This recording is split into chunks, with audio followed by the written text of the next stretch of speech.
So when I discuss politics, there are usually two main themes I tend to focus on. One, the destruction of the family and relationships, and number two, the destruction of culture and the nation. Whether it be Canada's push for multiculturalism or the EU imposing fines on countries who refuse to take on migrants, I usually tend to talk about whether this is a good or a bad thing. What I don't usually address, and this is something I am asked constantly, is why? Why would governments or big government ideologues on the left want to destroy the family institution? Why would they want communities to be less homogenous? And why would they want individual nations to not have their own unique identities? What motive could they possibly have for doing these horribly destructive things? It's a question I have spent a lot of time pondering, and it really came together for me a few months ago when I saw a tweet from an account called Curators of Sweden. It's a government account where one individual is selected at random to tweet for a week under the handle Sweden as a citizen representing their nation. But really what it appears to be is just a hand-selected bunch of individuals who spew far-left nonsense the entire time. Seriously, you almost never see anything on that account critical of left-wing Swedish policies. One individual they had running the account, named Sarah, was asked by a user to tell them 3 unique things about Sweden. And the tweet that came after this genuinely shocked me. We don't believe in God. We trust state more than family, and we eat sweet jam together with meat. Why would any government want someone propagating those ideas about their nation using taxpayer dollars? And how could anyone think this is something worth bragging about? Well, to explain it, I'm going to have to do a little thought experiment, so bear with me. If you really think about it, where do you go to in your time of need? When you're most desperate, who do you look to? I personally go to my family. They offer me a shoulder to cry on, a place to stay, a hot meal to eat, and they're overall a therapeutic force in my life. I go to my community. I ask them for support, maybe a job or a cup of sugar. I go to them for help, and I return the favor if they need it.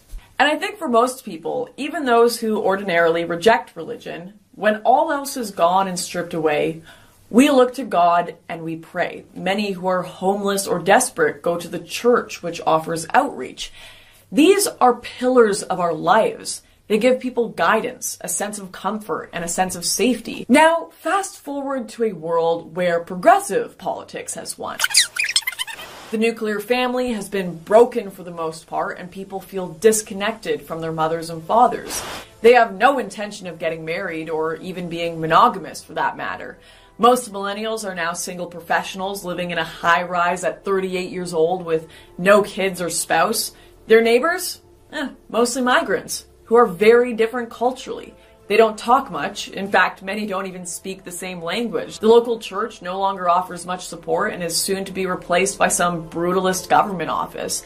And the only thing close to a unique identity an individual has comes down to what gender they decide to be that day, or what superficial hair color they use to try to make up for a total lack of personality. At least there's Netflix. Truly the opiate of the masses. So if things get tough, where are you going to go? If there's an earthquake, a hurricane, a food shortage, or even just an emotional crisis, you've been ostracized from your family. You can't possibly go there. Hell, you probably don't even know who your father is. Your neighbor? They don't speak the same language. The church? You spent most of your school time learning about how that's all bigoted nonsense. So, like many of your peers, no one really attends or donates anymore. So, you're stranded. Without your culture, without your community, without your church, or your family. The only thing you can rely on is the state. The state will build you housing. They'll give you a meal to eat and a job.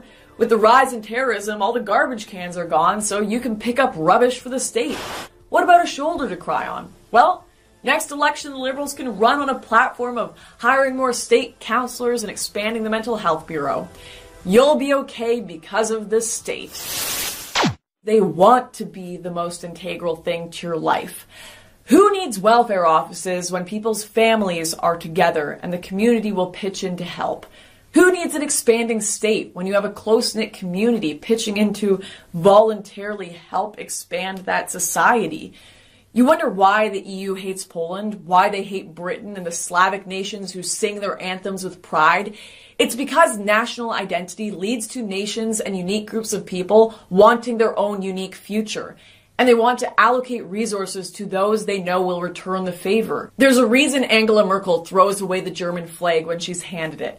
Because you can't all hold hands and go down the same path under one European government if you all have different ideas about how to live, or how to independently rule yourselves, or what language you should speak and what values you should have.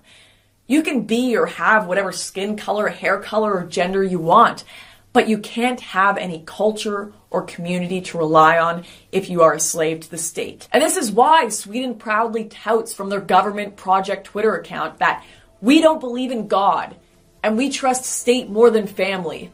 They do that because they want it to be true. Power always wants to expand.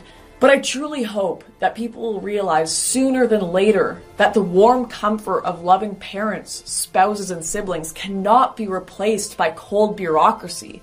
That blind loyalty and trust in the state cannot give one purpose or meaning like the role of a community or a culture can. The only people this future benefits is the bureaucrats who want to control your life. Don't let them.